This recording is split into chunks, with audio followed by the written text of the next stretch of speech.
Hello, upper cervical doctors and students. Welcome back to the UCM podcast. I'm Dr. Bill Davis, founder and CEO of UCM Practice Growth Systems, and I am your host for today's episode. We have a great interview planned with Dr. Jeff Zehr. Dr. Jeff, welcome to the podcast. Once again, welcome back. Yeah, thank you. Glad to be back. Yeah, it's been a while. We were trying to figure out how long it's been. It's been a while, many years. And so for anybody out there that doesn't know you, Doc, please introduce yourself to the audience. Yeah, it gets me thinking back a ways that I don't do very often, but I guess I graduated in 99 as a second career and started my own practice in 2002 up here in Norton Shores, Michigan, on the west side of Michigan, near Lake Michigan. Been in practice ever since, so I guess we're at 24 years this fall, I guess it'll be. So I've been blessed to have had a successful practice, and I've had an associate with me now for 20 years. And as I mentioned before, I'm looking forward to my son joining the practice here at the end of the year. Yeah, exciting times. And so, I mean, first of all, just, the thing that strikes me is having an associate with you for 20 years is just tremendous, right? Just being able to have that long-term associate position work out so well for the practice, and just being able to have that kind of stability in the practice. Can you talk about kind of how the two of you have worked together so well over the years? Yeah, I mean, I guess the first thing always goes to the hiring process. I took quite a little while before I found Dr. Plemon. I don't know how many. I must have gone through at least 5 associates.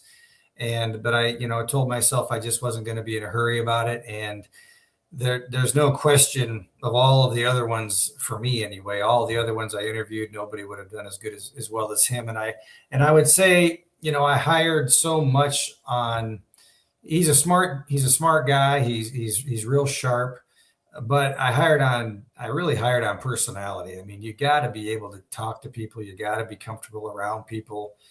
You got to put off the right, I guess, aura to where people feel comfortable with you, and where, he and I are different in some ways, and we all have things we could work on in that regard. But I was pretty confident he was going to represent Zehr Chiropractic well out there in the public and to all the patients, and he's absolutely done that.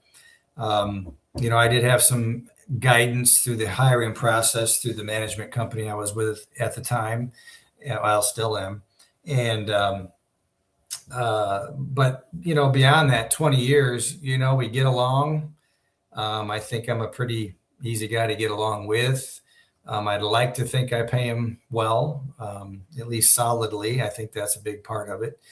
And, I think we have an environment that's worked out extremely well. I'll say one more thing from a more technical standpoint. I set up our compensation, or his compensation, in such a way that competition that can sometimes occur between doctors isn't there. It's a little bit of the way I set it up, and it's a little bit of our attitudes both, meaning at some point his main bonus, where he really can make the real money, let's say, is based on how the entire practice does. And so when I go away on vacation, it's not me worrying about who I'm not going to see, or vice versa. He has less trepidation about seeing my patients, if you will, because it's all going to be collected in the bonus at the end.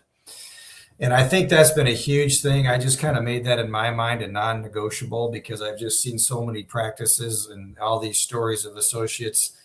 What's that term? I know it's not just chiropractors, because I've heard it said in the dentist community as well that we chiropractors eat our young. And I thought I'm not going to let that happen. So it's either going to work out because it works out well, or I'm not going to do it at all.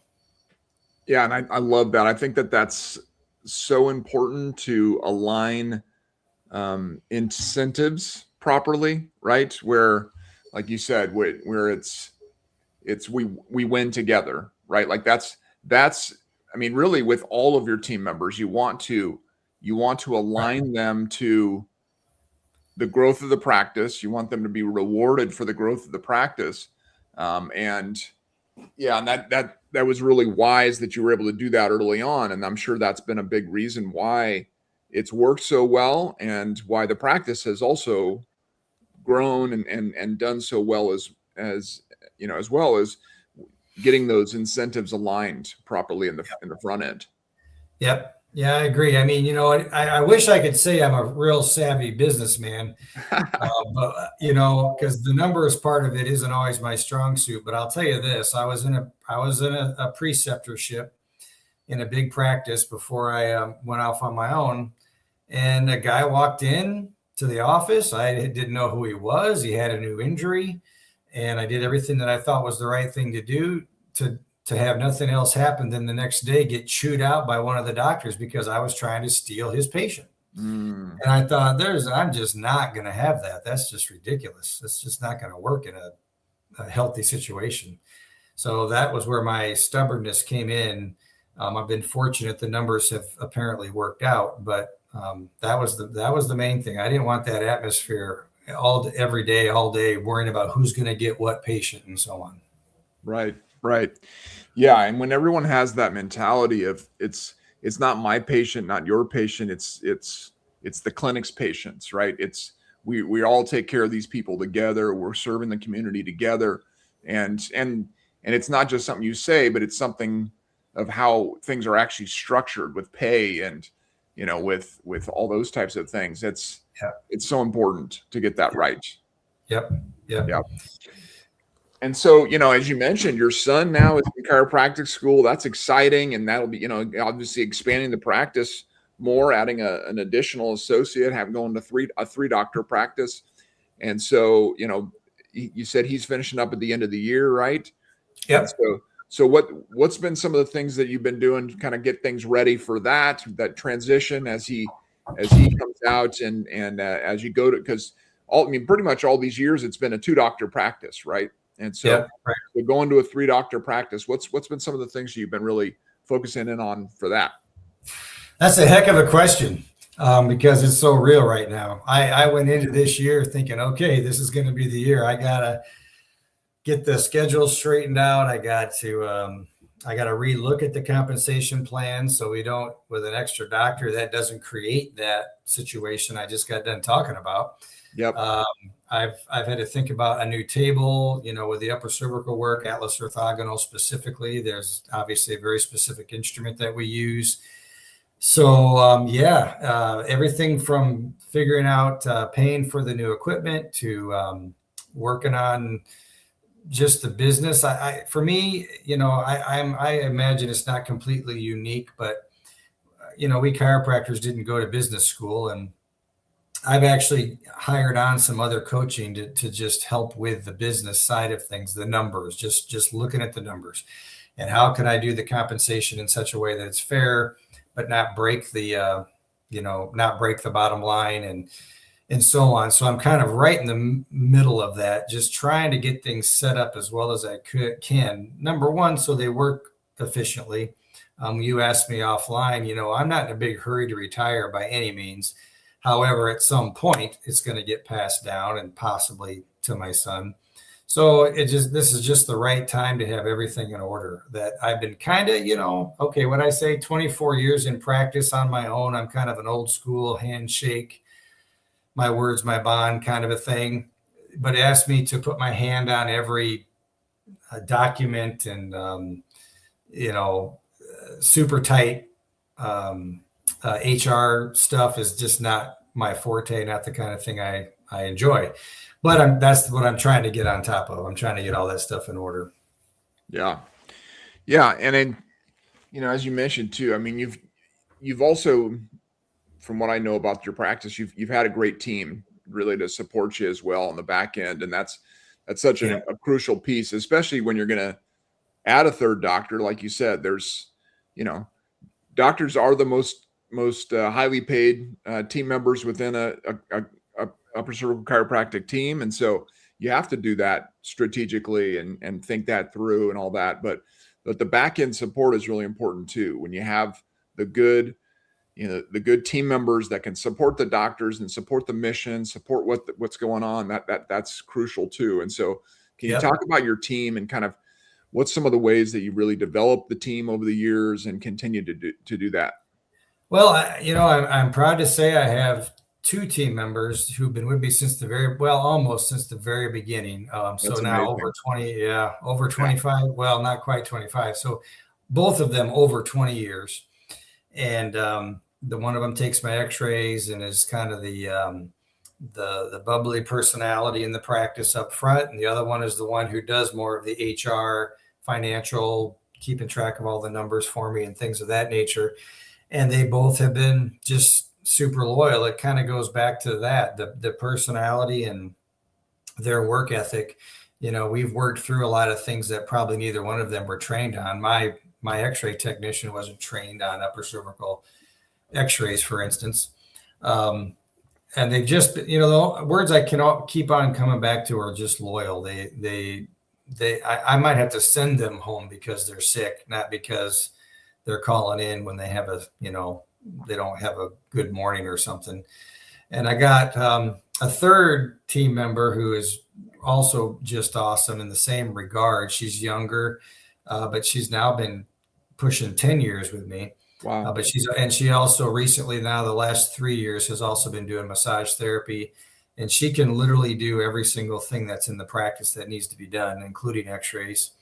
So I've emphasized. I actually did an interview today on another gal for when my son comes, and I emphasized, if you can somehow does explain to me. I asked the applicant.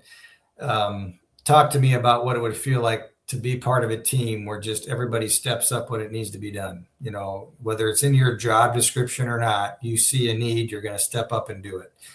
And that's how my team presently has always done things. And again, I don't know, honestly, if I'm at the upper end of the scale in terms of pay by any means, but there's been things that have happened over a long period of time now where I've helped families out with certain things when they've needed help, or I've been understanding about a particularly strange situation that's occurred because I valued them, and I think they know I value them, and we just have that kind of an atmosphere that they've stuck around through thick and thin, quite frankly.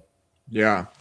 And that, when you got team members that have been there that long, I mean, just their level, like you said, of loyalty, but also just their level of care, right? Like, I mean, they care. Like, and Yeah. you don't have somebody that stays with a practice that long unless they really care about what you're doing. They're really excited about it. They love the work, right? Like you said, you got to send them home, right? Like that's what you want.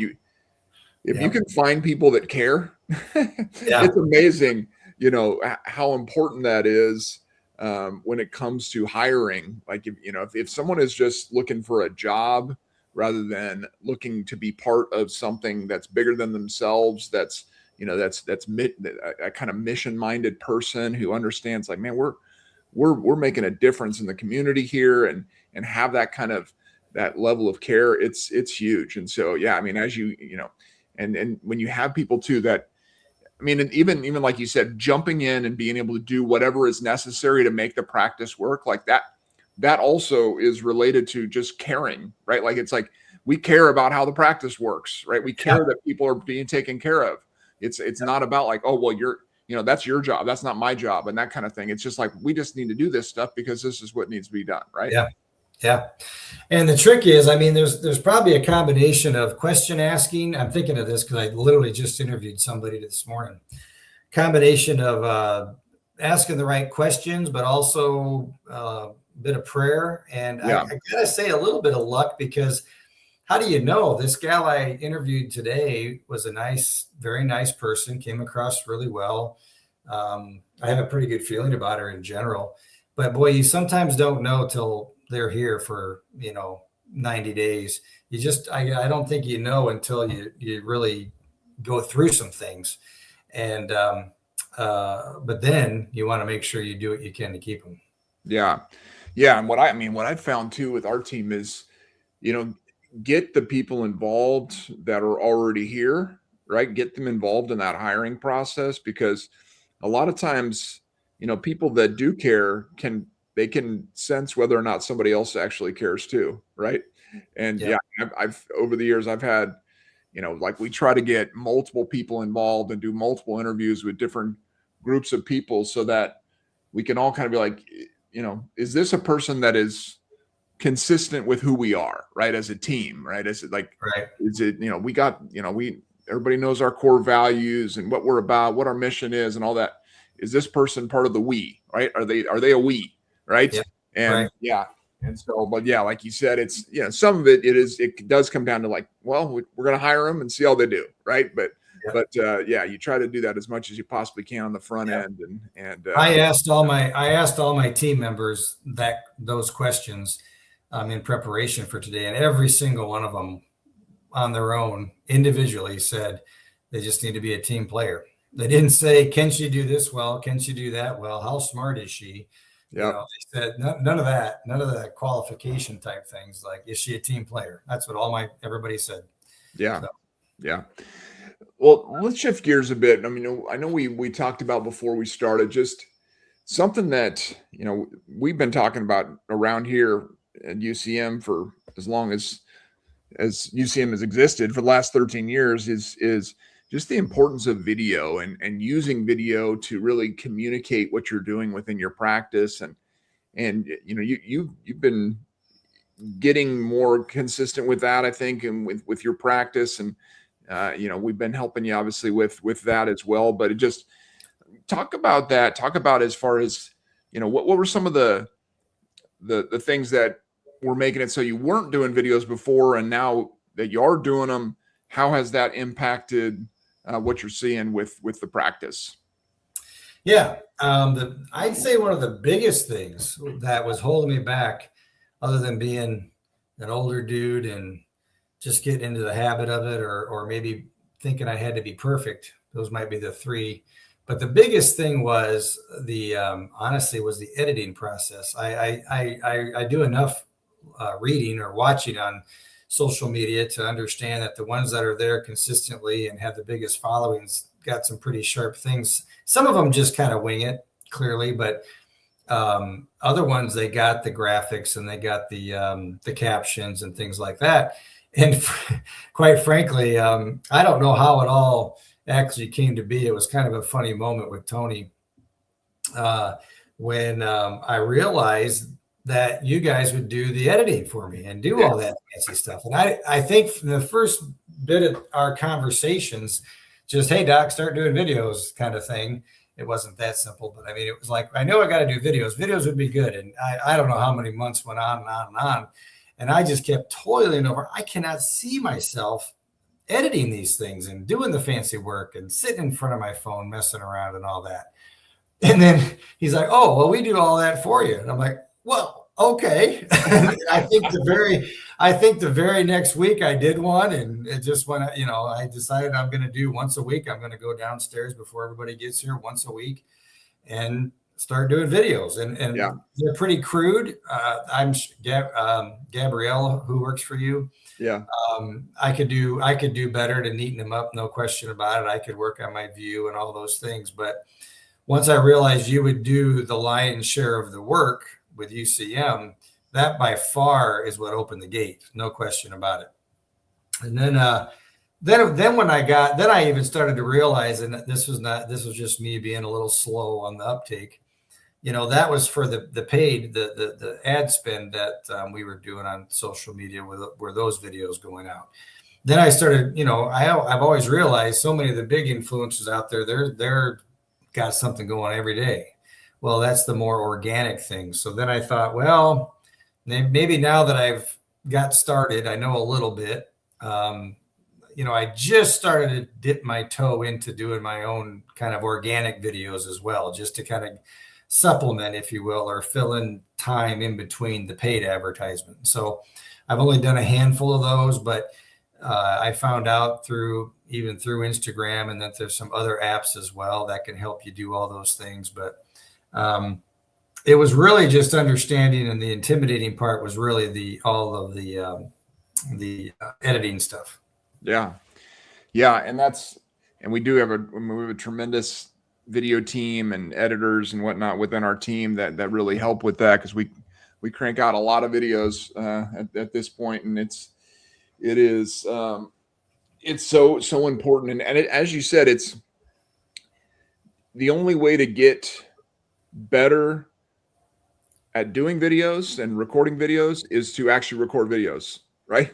It's Sure. that's literally how it works. Like, I mean, you have to not be good at first in order to be good Yeah. later, right? Yeah. And it's Yeah. so Like it's so many things. like Yeah. so many things, right? And so, but that's the key. Like, I mean, when like you're talking about recording videos, I mean, at least once a week, but I mean, yeah, getting that habit of recording videos, just doing that over and over and over, you just start getting better at it, right? Like, it's just, you just start getting more comfortable on camera, and on the, you start getting more ideas of how you can. And I mean, we help you with the ideas too. That's part of part of what we do. But it's, yeah, I mean, I think but it's so important. Like you said, you were talking about how even the other day, right? You had a patient who specifically mentioned one of your videos, right? What was that Yeah. situation again? Yeah. I mean, I often or always ask patients how they found out about us. And a lot of times they'll say something vague like Facebook or the website or something. Right. But just especially with our type of upper cervical care, the Atlas orthogonal has a specific instrument that's always been hard to explain to people if they can't experience for themselves. And I think the first video I did was just showing the instrument and pushing the button, and people can hear that it's just a tap, and for more explanation about why it's safe and so on. And that video is why that patient came in.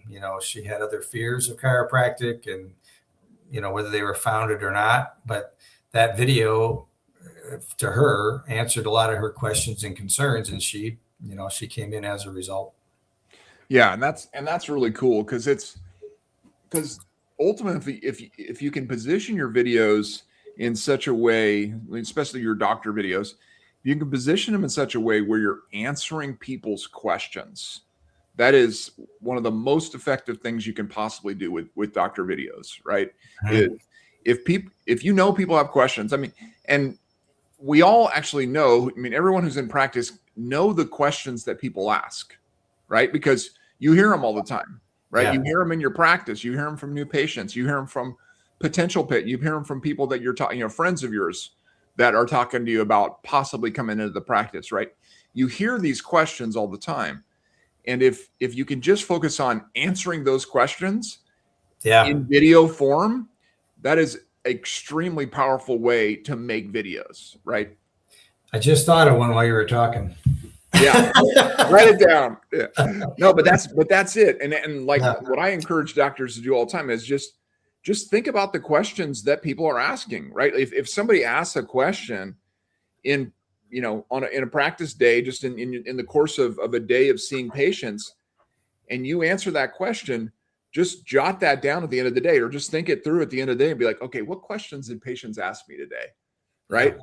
And those are just fantastic videos, right? Because and literally, you just title the videos the question, right? Because if one person has that question, then somebody else has that question, right?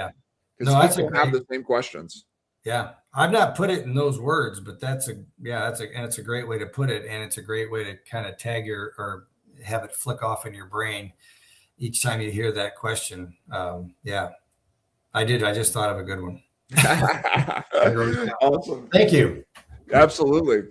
So yeah, I mean, obviously we've been working together in UCM and Zehr Chiropractic for many years now, and I'd love to just get your thoughts on how has it gone? What's been your experience with working with us, and just for anybody out there that isn't currently a UCM client, what's been your experience with working with us, Doc, over the years? Yeah, I tell you, I first got latched onto you, of course, in the very beginning, because it's like I always knew that any marketing I did through any other company, if they did not understand upper cervical work, they would never get the message out there the way I'd want them to. So that was the first obvious thing, was that theme, the upper cervical theme. But throughout that time, whether it's the discussions with you, in the early days, or the different. We still do occasionally do those the whiteboard testimonials. We still do those. That came from UCM as far as that goes on social media.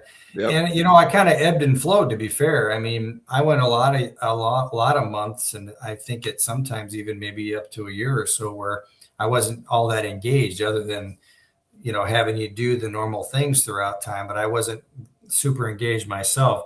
Call it busy, call it lazy, call it whatever. And then of late, just making up my mind for various reasons that I really needed to understand what I was paying for. I need to understand what I was getting out of it. And because if I had to be fair as a business owner, I didn't know. And that wasn't because I wasn't getting it. It was because I just didn't know. Right. So in the last couple of years, I really started paying attention to the metrics a whole lot closer. And I think along the way, you have produced things that weren't there in the beginning. The dashboard, the different things that even give us that information, rather than you having to necessarily pull something up and show it to me. Thanks to the fact that I have a good team member who looks at it as well. I can just keep a much closer attention to things, and not because I got it all figured out, but because anybody in business is going to tell you got to know your numbers. Right. And, it's not that what you provide in any way is cheap. I'm not compared to anybody else, but it's a significant amount of money. But if you know what your return is, and you know that value, and you also realize you just almost don't seem to have it. I would say I have largely a referral based practice after almost 25 years, but you just still got to be on social media. And I want to grow now that with my son coming. So all that combined, once I started really paying attention, I realized you really gave us a lot of tools that I at least initially did not use. Again, be it the dashboard, the coaching to talk about the dashboard, but and then of course the videos we've talked already a lot about was one of the bigger things, but there's more than just that in terms of your what you offer. And so I think you growing along with the times has certainly been a big part of it. Yeah, no, I appreciate that. And that's the thing. I mean, we all got to get better, right? Like we got to continue to improve and innovate and learn and apply what we learn. And yeah, that's as you mentioned, just continuing to get more and more dialed in on the metrics that matter the most to doctors and to practices, and being able to communicate that and be able to, keep doctors engaged. Like you said, sometimes, we have clients who just don't meet with us as much as we'd love for you to meet with us. And so it's great that you're staying engaged with us. And obviously that's been a big key to getting even more out of this partnership together. And so I'm excited for you. I know the practice is been doing fantastic, and I think maybe even setting some records lately. And so it's cool to see that. And now with your son coming in at the end of the year, it's just next year can be even better. I'm excited for you. Yeah. Yep. No, that's all true. I've been very blessed, and and I've appreciated your help along the way. Awesome. Well, thank you so much, Doc, for being part of the podcast today. And for anybody out there listening, as we always say around here, go team upper cervical.